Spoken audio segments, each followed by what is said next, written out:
जय श्री कृष्ण, राधे राधे। आज हम बछबारस की कहानी सुनेंगे।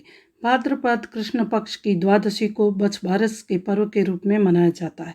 इस व्रत से संबंधित हमारे यहाँ दो कहानियाँ प्रचलित हैं। हम आपको दोनों कहानी सुनाएंगे। इस कहानी को सुनने से पहले आपने अगर हमारे चैनल को सब्सक्राइब नहीं किया है तो जल्दी से सब्सक्राइब कर लीजिए और कहानी को बिल्कुल भी स्किप ना करें।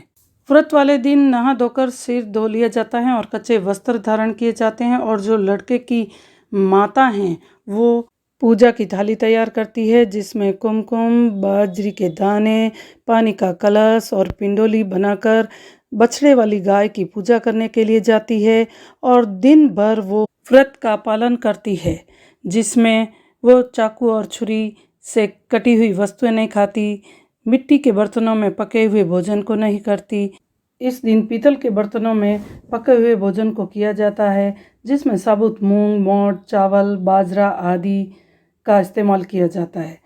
इस दिन गाय के दूध को उपयोग में नहीं लिया जाता है, ना ही उससे बने हुए दही, दूध, मिठाई, घी कोई भी चीज़ का इस्तेमाल नहीं होता है। आज के दिन भैंस के दूध, दही, घी आदि का ही इस्तेमाल किया जाता है। अब हम कहानी प्रारंभ करते हैं। एक सास और बहू थी। सास सुबह सुबह गाय का दूध निकालने व चारा आदि डालने का काम करती और फिर खेत पर काम करने चली जाती। बहू घर का काम और रसोई का काम करती। एक दिन सास ने सुबह खेत जाते समय बहू को कहा कि गेहुआ बना देना और वह चली गई। बहू सोच में पड़ गई कि गेहुआ कैसे बनाऊं, क्योंकि उसके गांव में गेहुआ गाय के बछड़े को बोलते थे। अब वह चिंता करने लग गई और सूर्य भगवान से प्रार्थना करने लगी कि अगर मैं गेहुआ बनाऊंगी तो मुझे पाप लगेगा और एक जीव की हत्या हो जाएगी, और अगर नहीं बनाती हूँ तो सास का अनादर हो जाएगा। इसलिए हे सूर्य भगवान, आप ही मेरे साक्षी बने, आप मेरी रक्षा करें। ऐसा कहकर उसने मिट्टी की हांडी में गेहुआ बना दिया।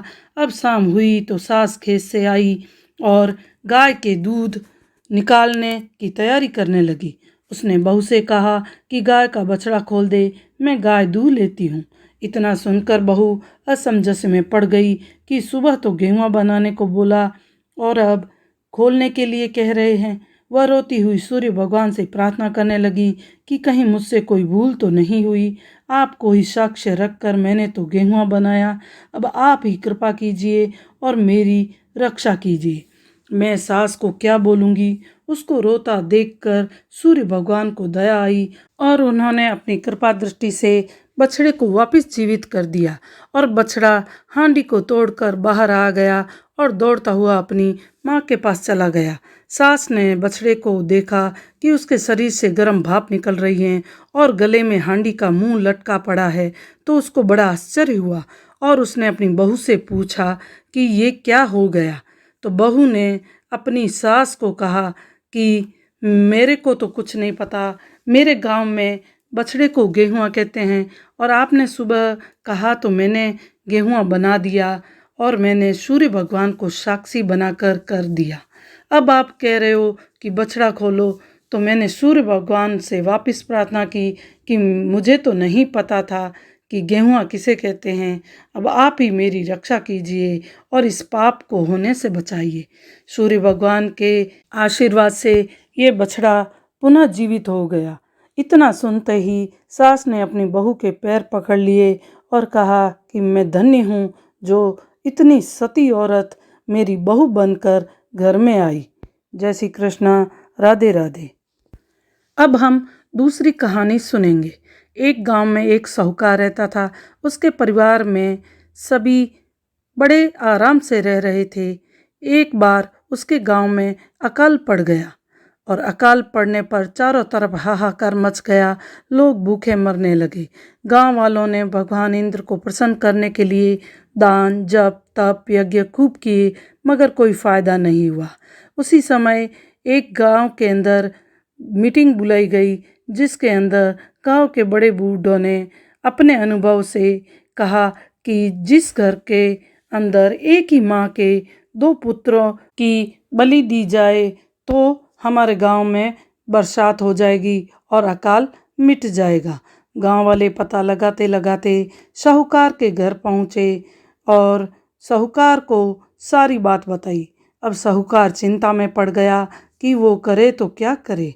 बहू भी पिघर गई हुई थी, लेकिन साहूकार पर गांव वालों का दबाव पड़ने लगा, तो उसने अपने दोनों पोतों की बलि दे दी और उन बच्चों को तालाब की पाल के पास दफनाया गया। उधर उन बच्चों की माँ का मन पीहर में नहीं लगा। वह अपनी माँ को कहने लगी, पता नहीं कुछ अजीब सा लग रहा है। उसने तुरंत अपने घर जाने का माँ को कहा और दौड़ती हुई अपने ससुराल के गांव की तरफ चल पड़ी। तालाब के आसपास बच्चों को खेलते देखकर उसने सोचा कि मेरे बच्चे भी यहीं खेल रहे होंगे, तो दूर से ही आवाज़ लगाई, हंसराज बच्छराज। माँ की आवाज़ सुनकर दोनों बच्चे मिट्टी से निकलकर भागते हुए माँ के पास आ गए। माँ बच्चों को लेकर घर की ओर जाने लगी। गांव के लोग ये देखकर आश्चर्य करने लगे कि ये बच्चे कैसे जीवित आ गए। उधर साहूकार को भी पता लगा कि मेरी बहू और दोनों पोते एक साथ आ रहे हैं, तो वो भी दरवाजे पर आ गए। देखा वास्तव में बहू और पोते आ रहे हैं। जैसे ही बहू घर में आई, उन्होंने पूछा, ये हंसराज और बच्छराज तुम्हें कहाँ मिले?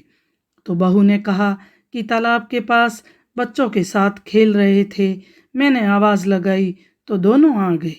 ससुर जी ने हाथ जोड़कर माफ़ी मांगते हुए बहू के पैर पकड़े और कहा कि मैंने तो गांव वालों के दबाव में आकर मेरे दोनों पोतों की बलि दे दी थी, लेकिन तुम्हारी ममता और भगवान की कृपा से ये दोनों वापस जीवित हो गए।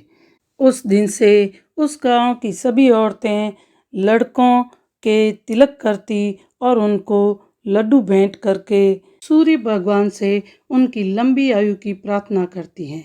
जय श्री कृष्ण। राधे राधे।